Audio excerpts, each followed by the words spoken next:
लेकिन कुछ समस्याएँ आई, कुछ टेक्निकल प्रॉब्लम, कुछ सॉफ्टवेयर प्रॉब्लम आ गया, जिसके कारण से उस लिंक पर लाइव बटन जो था वो नहीं मिल रहा था, वो शो नहीं कर रहा था। वो यूट्यूब का अपना सॉफ्टवेयर प्रॉब्लम ही है। तो चलिए कोई बात नहीं, हो जाती हैं, मानवीय चीज़ें हैं, मशीनी चीज़ें हैं, तो स्वाभाविक सी बात है कभी-कभार ऐसा हो जाए। तो इसीलिए उस लिंक को छोड़ना पड़ा। उस लिंक पर आप तो आ गए थे, आपके कमेंट्स मैं पढ़ पा रहा था, लेकिन मेरा लाइव हो पाना उस लिंक पर पॉसिबल नहीं हो रहा था। तो इसलिए ये लिंक को चेंज करना पड़ा और आपको कहना पड़ा कि आप इस लिंक पर आइए, दूसरे लिंक पर आइए। तो फिर से शेड्यूल कर कर एक नया लिंक के थ्रू अब हम जो है चर्चा को आगे बढ़ाएँगे। और आज का जो विषय है, भज गोविंदम प्रारंभ कर रहे हैं। जैसा कि पूर्व विदित है, आपको पहले ही सूचना दी गई थी कि 27 तारीख से भज गोविंदम स्तोत्र पर आदि गुरु शंकराचार्य जी द्वारा रचित भज गोविंदम स्तोत्र पर चर्चा हम शुरू करेंगे। ठीक है? तो आज भज गोविंदम स्तोत्र पर चर्चा प्रारंभ हो रही है। इसमें भज गोविंदम स्तोत्र में आदि गुरु शंकराचार्य किन परिस्थितियों में कौन सी बात कहते हैं, किन परिस्थितियों में कौन सी बात कहते हैं, उस पर हम फोकस करेंगे। अब पहले भी मेरे ख्याल से अब सभी लोग, जो लोग उस लिंक पर थे, अब इधर आ चुके होंगे निश्चय ही। तो चलिए, तो कार्यक्रम को हम आगे बढ़ाएंगे और चर्चा करेंगे। तो भज गोविंदम स्तोत्र को समझना जरूरी है, उसके परिवेश को समझना जरूरी है। देखिए, जब भी हम किसी ग्रंथ या किसी तथ्य का अध्ययन करते हैं, उसके परिवेश को जानना जरूरी है कि वो बात जो चर्चा जो चल रही है, जब भी हम किसी चर्चा को पढ़ते हैं जहां पर डिस्कशन है, जहां पर दो लोग आपस में मिलके बात कर रहे हैं, जैसे कि श्रीमद् भगवद गीता है, तो श्रीमद् भगवद गीता में कृष्ण अर्जुन संवाद है। कृष्ण और अर्जुन का संवाद, भगवान कृष्ण अर्जुन को कुछ बातें समझा रहे हैं। अर्जुन के कुछ संशय हैं, कुछ डाउट्स हैं, जिसको वो क्लियर करने में लगा हुआ है, और वो प्रश्न भी कर रहा है और भगवान श्री कृष्ण उसको उत्तर भी दे रहे हैं। अर्जुन अपना पक्ष भी रख रहा है, मात्र प्रश्न ही नहीं कर रहा, वो तर्क भी कर रहा है कि ऐसा करने से ये पाप होता है, वैसा करने से वो पाप होता है, ऐसा मुझे उचित लगता है, ब्रह्मचारी बन जाना मुझे उचित लगता है, युद्ध करना इस समय मुझे उचित नहीं जान पड़ रहा। और इस तरह की बातें अर्जुन कहता है, लेकिन श्री कृष्ण उसे शास्त्र सम्मत ढंग से उसे समझाते हैं और उसे बताने की कोशिश करते हैं। तो वह एक पूरा परिवेश है। परिवेश में क्या-क्या है? वह किस स्थान पे हैं? तो वो कुरुक्षेत्र की युद्ध भूमि में हैं। युद्ध अभी शुरू नहीं हुआ है, बस शुरू होने वाला है। बस शुरू होने वाला है। तो युद्ध वहां पर शुरू होने वाला है और उसको शुरू होते ही उसे संशय, वह मोह ग्रसित हो जाता है, अवसाद से ग्रस्त हो जाता है, और तब अपनी बात श्री कृष्ण के समक्ष रखता है और फिर श्री कृष्ण भगवान बताना शुरू करते हैं और श्रीमद् भगवद गीता की ये चर्चा होती है। तो कई लोग ये भी प्रश्न करते हैं कि इतनी लंबी चर्चा उन्होंने कैसे कर दी? लंबी आपको लग रही है क्योंकि संस्कृत आपके लिए थोड़ी कठिन भाषा है। उनकी तो बोलचाल की भाषा थी, ठीक है? और वो उस समय में जो युद्ध होता था, वो कोई घोषणा के साथ युद्ध होता था, अचानक से कोई लड़ना शुरू नहीं कर देता था, ठीक है? तो इसीलिए सारी बातें अपने आप में उस परिवेश में कही गई हैं।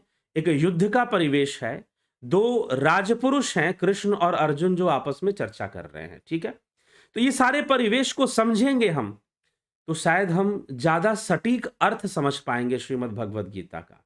नहीं तो लोग एक एक शब्द के, स्वधर्म है, स्वधर्म की चर्चा भगवान कृष्ण अर्जुन से कर रहे हैं, तो स्वधर्म को ना जाने लोगों ने कितने अर्थ निकाल के रखे हुए हैं। परधर्म का और कई बातों का, राजविद्या का, अनेक शब्दों के अनेकों अर्थ लोग निकाल देते हैं। हमें कभी नहीं भूलना चाहिए कि वो चर्चा किस परिवेश में हो रही है। वैसे ही आज भज गोविंदम स्तोत्र पर हम चर्चा शुरू कर रहे हैं। तो भज गोविंदम स्तोत्र किस परिवेश में, किस परिस्थिति में, किस माहौल में आदि गुरु शंकराचार्य ने शुरू किया बोलना, समझाना, उसको भी समझना जरूरी है। विवेक चूड़ामणि का क्या परिवेश था? तो विवेक चूड़ामणि के अंदर क्या परिस्थितियां थी? तो शिष्य और गुरु एक दूसरे के सामने बैठे हुए हैं।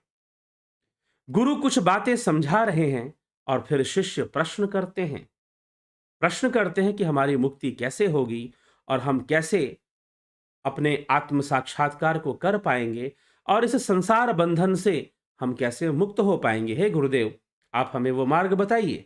तो ऐसा प्रश्न करने पर आदि गुरु शंकराचार्य ने जो विचार दिए हैं, जो शिक्षाएं दी हैं, जो गूढ़ आध्यात्मिक रहस्यों को प्रकट किया है, वह सब विवेक चूड़ामणि के अंतर्गत आता है।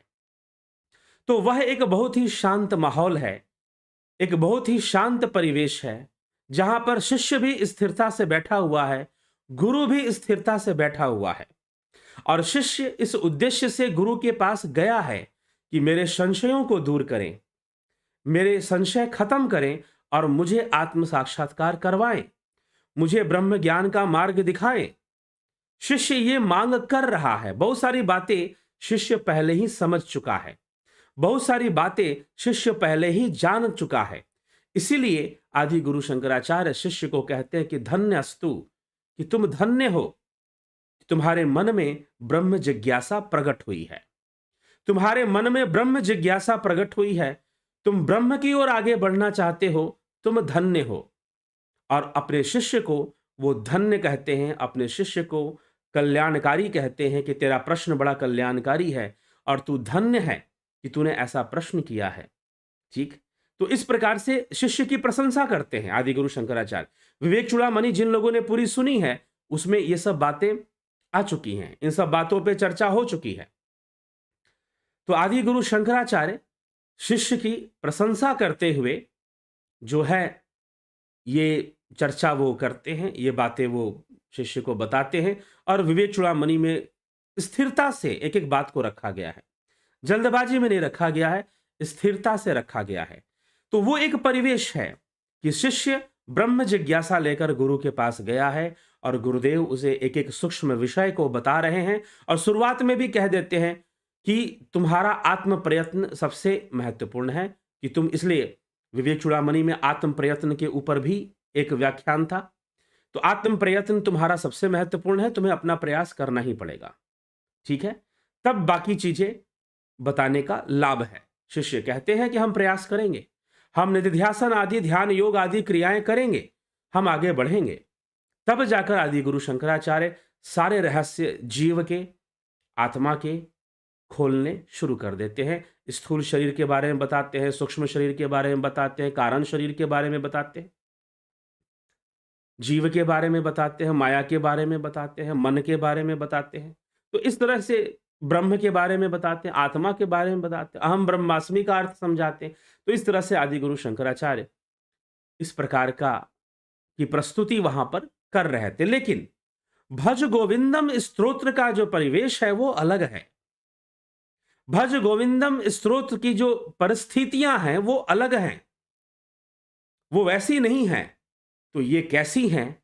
ये किस परिस्थिति में भज गोविंदम स्तोत्र उच्चरित हुआ? जो विवेक चूड़ामणि है वो पूरी तैयारी के साथ, विवेक से पूरी तैयारी के साथ उसका वाचन हुआ है। शिष्य बैठा है, गुरु के पास भी समय है, शिष्य के पास भी समय है, और दोनों समय लेकर बैठे हुए हैं और एक एक सूक्ष्म बातों पे चर्चा हुई है। ठीक है, तो वो एक शिष्य की एक अलग अवस्था है, जहां पर आदि गुरु शंकराचार्य शिष्य को अपनी सूक्ष्म बातें, अद्वैत सिद्धांत की सूक्ष्म बातों को प्रकट करते हैं और समझाते हैं। वो एक अलग कंडीशन है, वो एक अलग परिवेश है, एक अलग परिस्थिति है।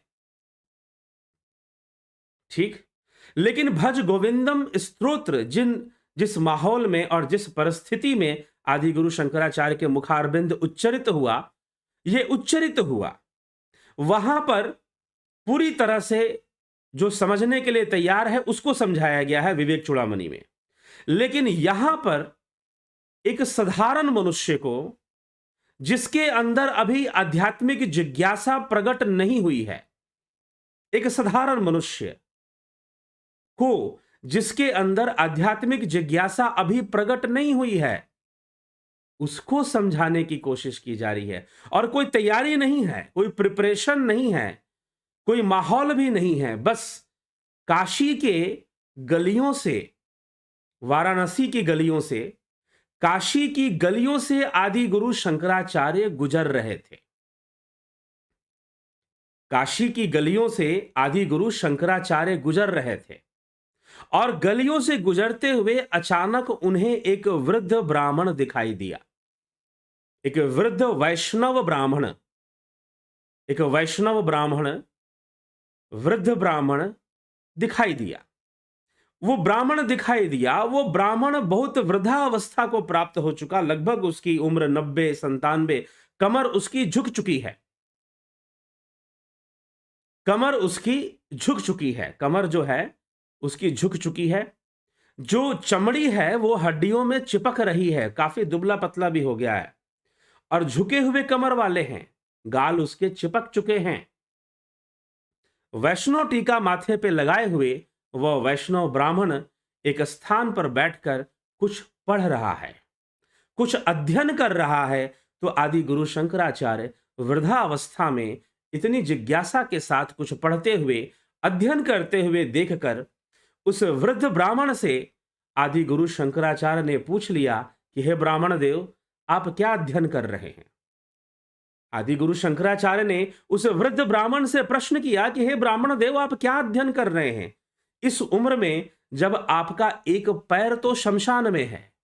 मतलब आप बहुत ज्यादा समय नहीं लगता कि आपके पास जीवन का है, वृद्धा अवस्था को प्राप्त कर चुके हैं, शरीर आपका काफी शिथिल हो चुका है।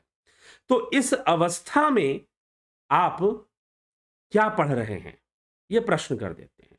तो यह प्रश्न जैसे ही किया तो उस वृद्ध ब्राह्मण ने सामने से उत्तर देते हुए कहा कि हे परिव्राजक, परिव्राजक मतलब सन्यासी, हे परिव्राजक, मैं संस्कृत व्याकरण का अध्ययन कर रहा हूं। संस्कृत व्याकरण में डूकृन धातु है, मैं उसको रट रहा हूं, उसका अध्ययन कर रहा हूं। आदि गुरु शंकराचार्य को बड़ा आश्चर्य हुआ कि इस वृद्धा अवस्था में, जहां पर इस व्यक्ति का एक पैर शमशान में है, मतलब मरने की तैयारी है, देह त्यागने की स्थिति बन रही है, और इस अवस्था में यह संस्कृत व्याकरण का अध्ययन भला क्यों कर रहा है? तो आदि गुरु शंकराचार्य ने पूछ लिया कि क्या उद्देश्य है आपके इस अध्ययन का? आप डुकरिन करने ये धातु क्यों रट रहे हैं, क्यों व्याकरण का अध्ययन कर रहे हैं? तो उस वृद्ध ब्राह्मण ने कहा कि हे परिव्राजक, मेरा उद्देश्य है कि मैं व्याकरण का अध्ययन करके अध्यापक बनकर फिर कुछ लोगों को पढ़ाऊंगा और धन का उपार्जन करूंगा, मतलब कुछ पैसे कमाऊंगा, कुछ दक्षिणा मुझे मिलेगी अपने कार्य की, और मैं कुछ धन कमाऊंगा इस व्याकरण को मैं पढ़कर। अब जैसे ही ये बात आदि गुरु शंकराचार्य ने सुनी तो आदि गुरु शंकराचार्य के मुखारबिंद पर मुस्कान आ गई, वो मुस्कुरा पड़े, वो मुस्कुराने लगे और अनायास ही उनके मुख से निकल पड़ा भज गोविंदम। ठीक ना, अनायास ही निकल पड़ा। तो ये भज गोविंदम का परिवेश है।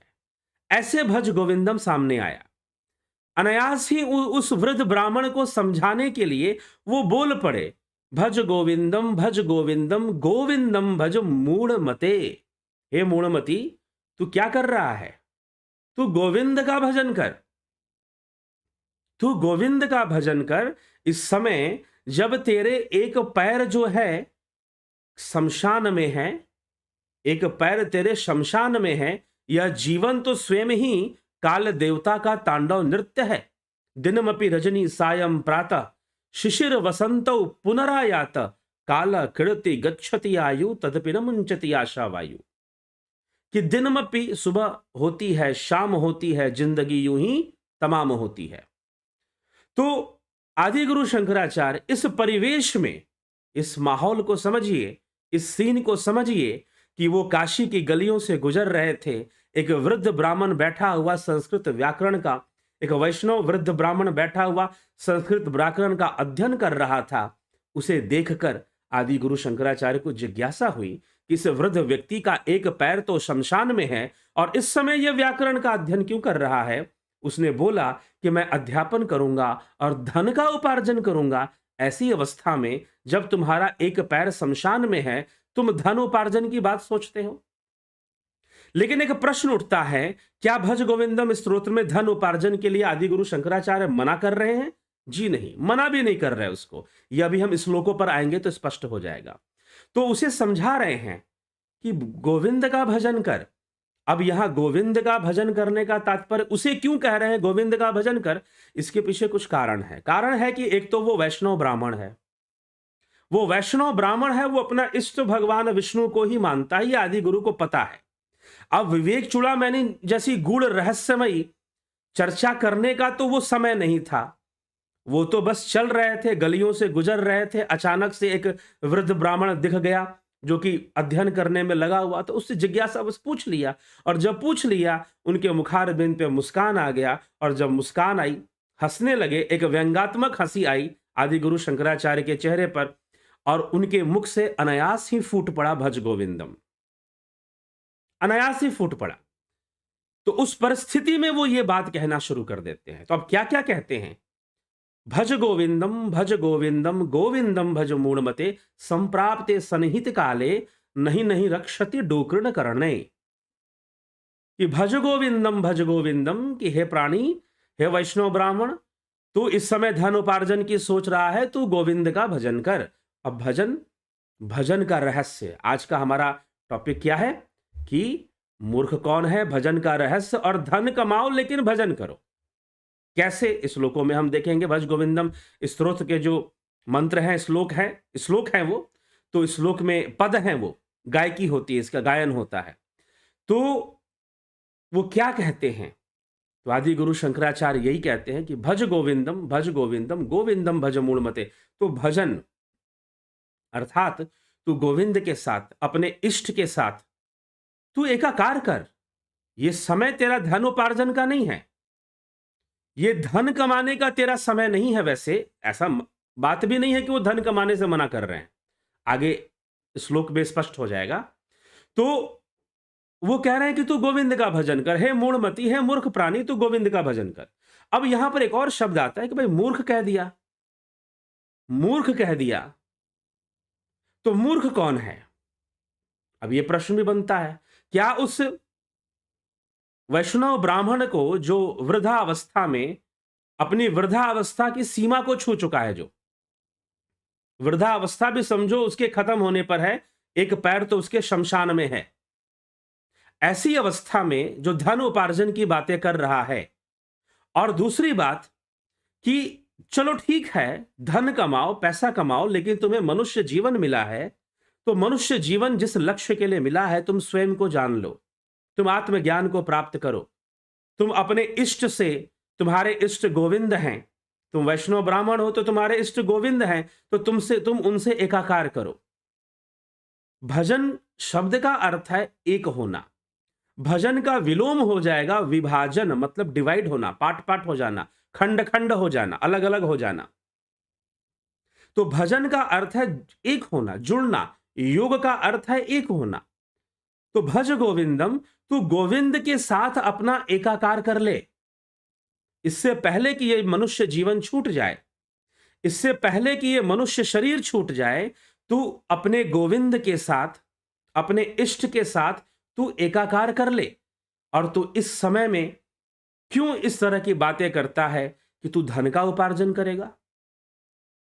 धन उपार्जन करना भी गलत नहीं है, लेकिन इस मनुष्य जीवन को प्राप्त करके और एक उम्र बीत जाने के बाद भी जिसको नहीं समझ में आ रहा प्रकृति का खेल, माया का खेल, और फिर भी वो उन्हीं सब चीजों में लगा हुआ है, गोविंद का भजन नहीं कर रहा है, गोविंद का भजन नहीं कर रहा है, आत्म साक्षात्कार की ओर कोई कदम नहीं बढ़ा रहा है, ब्रह्म ज्ञान की ओर कोई कदम नहीं बढ़ा रहा है, वह व्यक्ति क्या है? वह व्यक्ति मूर्ख है। उसको ऐसा नहीं कि मात्र उस वैष्णव ब्राह्मण को वो मूर्ख कह रहे हैं, बल्कि वो उस हर व्यक्ति को मूर्ख बोल रहे हैं। मूढ़मते, जो इस संसार में मनुष्य जीवन को प्राप्त कर लेने के बाद, मनुष्य जीवन को प्राप्त कर लेने के बाद अपने सभी कर्तव्यों को करते हुए, कर्तव्य तो करने हैं, कर्तव्य उसमें आपका धन कमाना भी एक कर्तव्य है, कमाओ धन, लेकिन गोविंद का भजन करो। भज गोविंदम गोविंदम भज मूढ़मते, समप्राप्ते सनहित काले, सनहिते काले नहीं नहीं रक्षति डूकृन करने। फिर आगे क्या कहते, मूढ़ जही ही धनगम तृष्णा, मूढ़ जही ही धनगम तृष्णाम कुरु सद बुद्धिम मनसी वितृष्णाम यद लभसे निज कर्मोपात्तम वित्तम तेन विनोदय चित्तम। हे मूढ़मति, हे मोहित बुद्धि, धन एकत्र करने के लोभ को थोड़ा त्यागो। अपने मन से धन को मत त्यागो, धन एकत्र करने के लोभ को त्यागो। अपने मन से इन समस्त कामनाओं का भी त्याग करो। कुरु सद बुद्धिम मनसी वितृष्णाम, ये जो मन की तृष्णा है उसे खत्म करो। यल्लभ से निज कर्मोपत्तम, अपने कर्म से वित्तम तेन विनोदय चित्तम।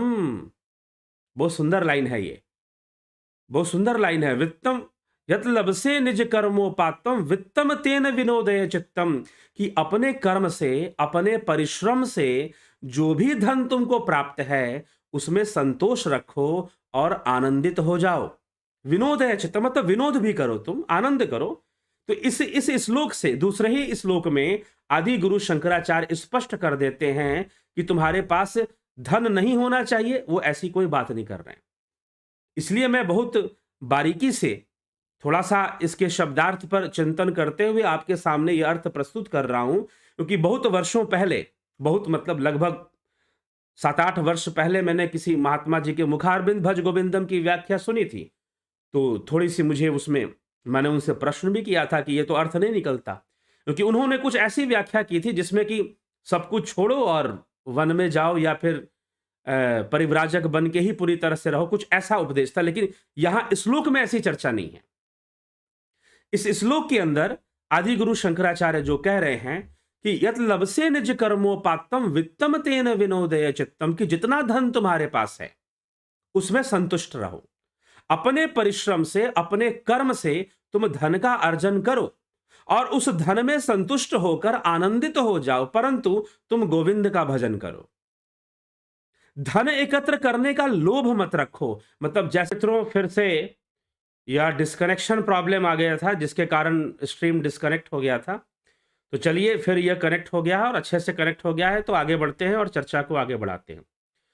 तो आदि गुरु शंकराचार्य भज गोविंदम स्तोत्र के पहले श्लोक में कहते हैं कि भज गोविंदम गोविंदम भज मूढ़मते संप्राप्ते सन्निहिते काले नहीं नहीं रक्षति डोकृन करने, कि अंत काल में यह डोकृन करने जो धातु है, जो तू रट रहा है इस समय, वह कभी भी तुम्हारा काम नहीं आने वाला, वो तेरा साथ नहीं देने वाला।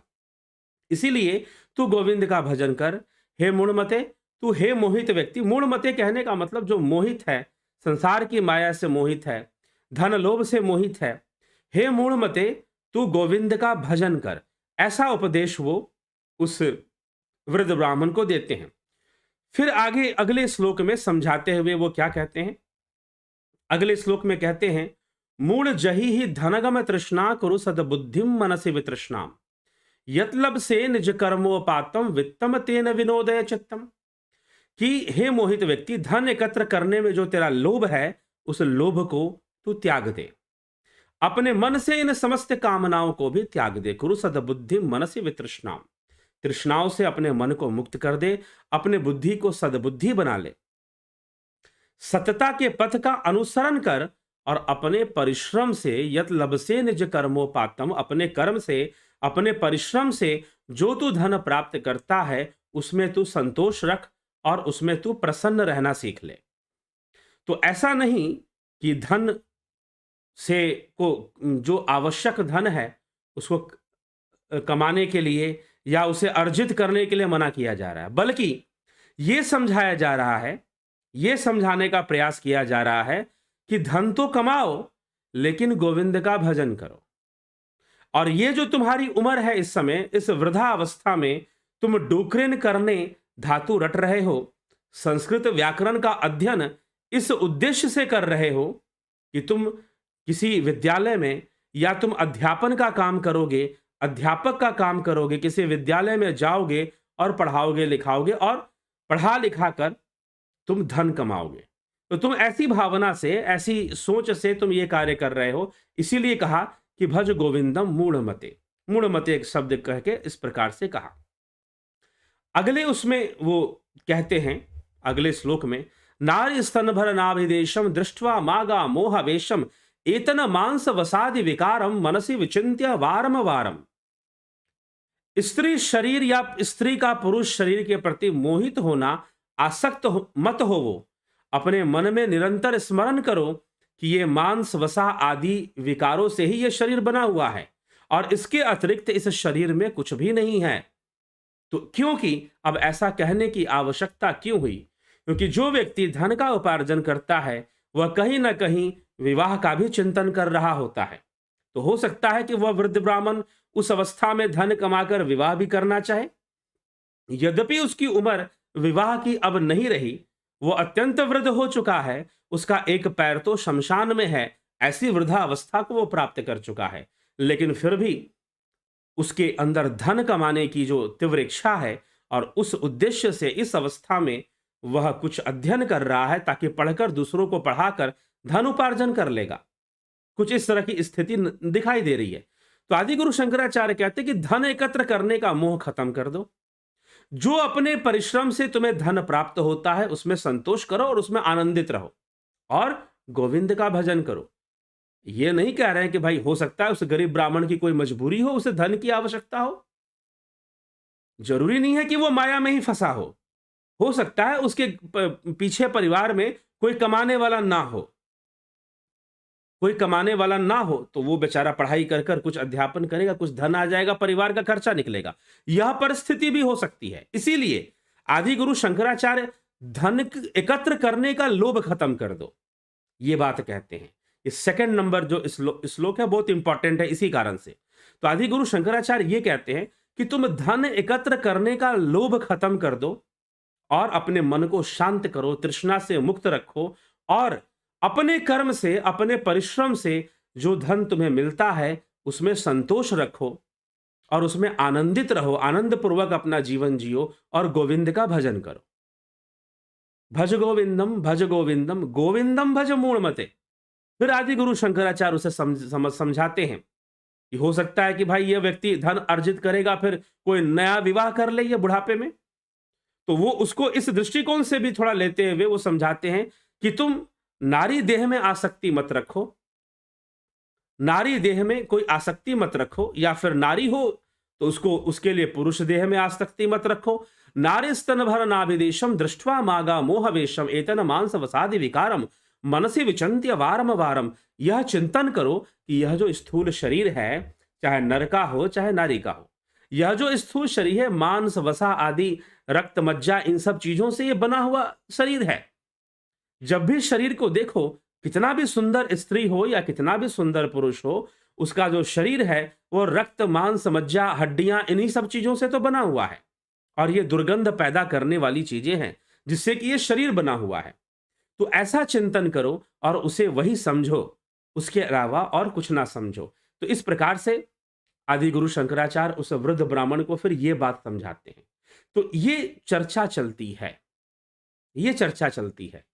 तो मूर्ख कौन है जो इस मनुष्य शरीर को प्राप्त करके बहुत कुछ इस माया को देख लेने के बाद भी जो वृद्धावस्था को स्पर्श करने वाला है या स्पर्श कर चुका है या वृद्ध अवस्था में प्रवेश कर चुका है, वृद्ध हो चुका है और यहां तक कि ऐसी अवस्था में जा चुका है कि उसके एक पैर तो शमशान में है, पता नहीं कल अपने शरीर को छोड़ेगा या परसों छोड़ेगा, ऐसी स्थिति तक में इतना वृद्ध वो नजर आ रहा है और फिर वो धन उपार्जन की बातें कर रहा है। गोविंद के भजन पर उसका कोई ध्यान नहीं है, प्रभु भजन पर, योग पर, साधना पर कोई उसका कंसंट्रेशन नहीं है।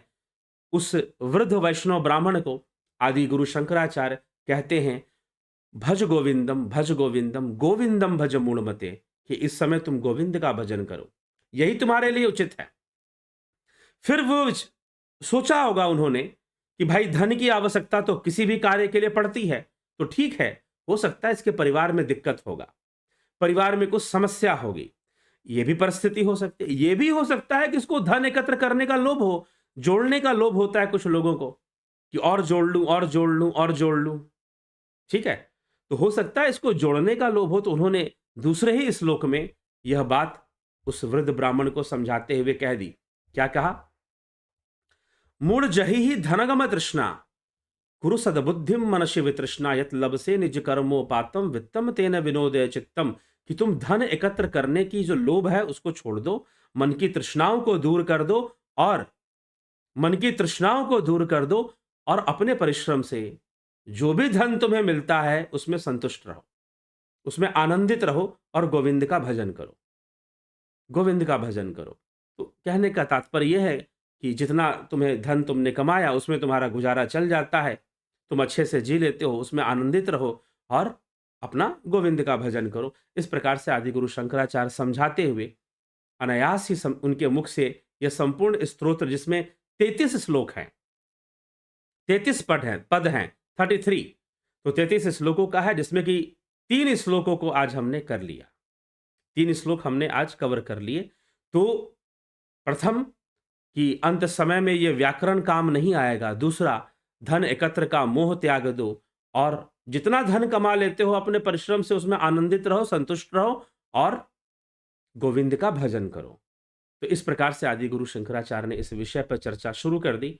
अब हम एक एक 33 श्लोकों तक हम देखते जाएंगे, अलग अलग श्लोकों में किस किस विषय को वो छेड़ रहे हैं, और एक साधारण मनुष्य को समझाने वाली बातें इसमें हैं। तो क्या क्या समझा रहे हैं भज गोविंदम स्तोत्र में, हम उसको जो है देखेंगे। ठीक है, आने वाले लाइव में, कल के लाइव चर्चा में भी हम उसको देख लेंगे, और आगे बढ़ते हुए क्रम में चर्चा होगी। तो आइए अभी आपके कमेंट्स, आप टिप्पणियों में क्या कहते हैं उस पर भी देख लें।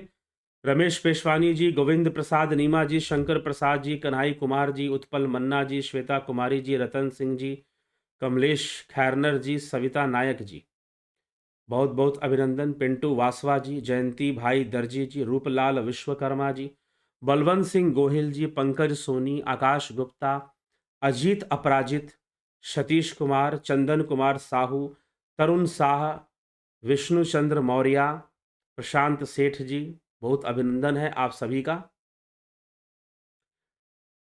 राम निवास सिंघल जी, संदीप अरोड़ा जी, पंकज सोनी जी।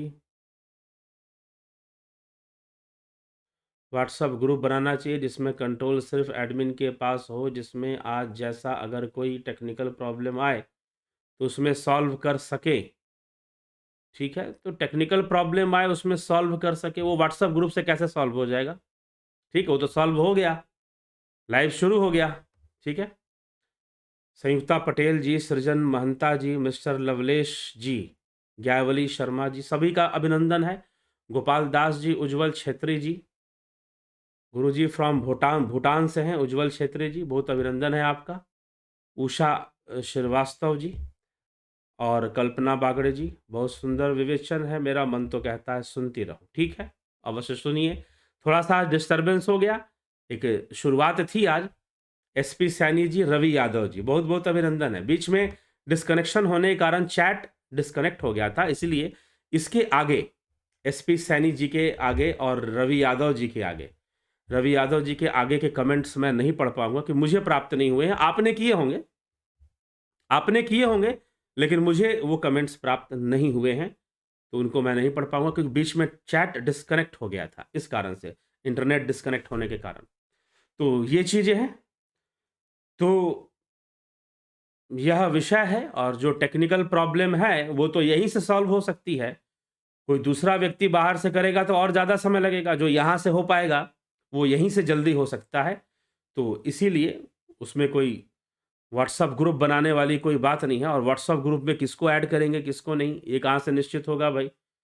ठीक है, हाँ, जिन लोगों को जानते हैं, जिन्होंने ध्यान योग का कोर्स कर रखा है, उनको तो ऐड कर ही सकते हैं, वो एक अलग परिस्थिति बन जाएगी फिर। तो इसीलिए यह उसका समाधान प्राप्त कर लिया गया और नए लिंक से यह कार्यक्रम शुरू हो गया। तो चलिए इसी के साथ आज विराम देते हैं इस कार्यक्रम को। कल फिर मिलते हैं और भज गोविंदम स्तोत्र की इस चर्चा को हम आगे बढ़ाते हैं, और क्या क्या आदि गुरु शंकराचार्य कौन कौन सी बातें कहते हैं, उस वृद्ध ब्राह्मण को समझाते हुए कौन कौन सी चर्चा करते हैं, उस पर हम चर्चा करेंगे। ठीक है, तो बहुत बहुत आभार है आप सभी का। अगर आपको लगता है कि ये चर्चाएं महत्वपूर्ण है तो आप साथ में शेयर भी कर दिया कीजिए, जरूर लोगों तक पहुंचा दिया कीजिए। तो यह एक ज़िम्मेदारी का विषय है, सेवा का विषय है, हम करें तो बहुत अच्छी बात है। चलिए, ठीक है, विदा लेते हैं इसी के साथ। आप सभी का बहुत-बहुत आभार और शुभकामनाएँ।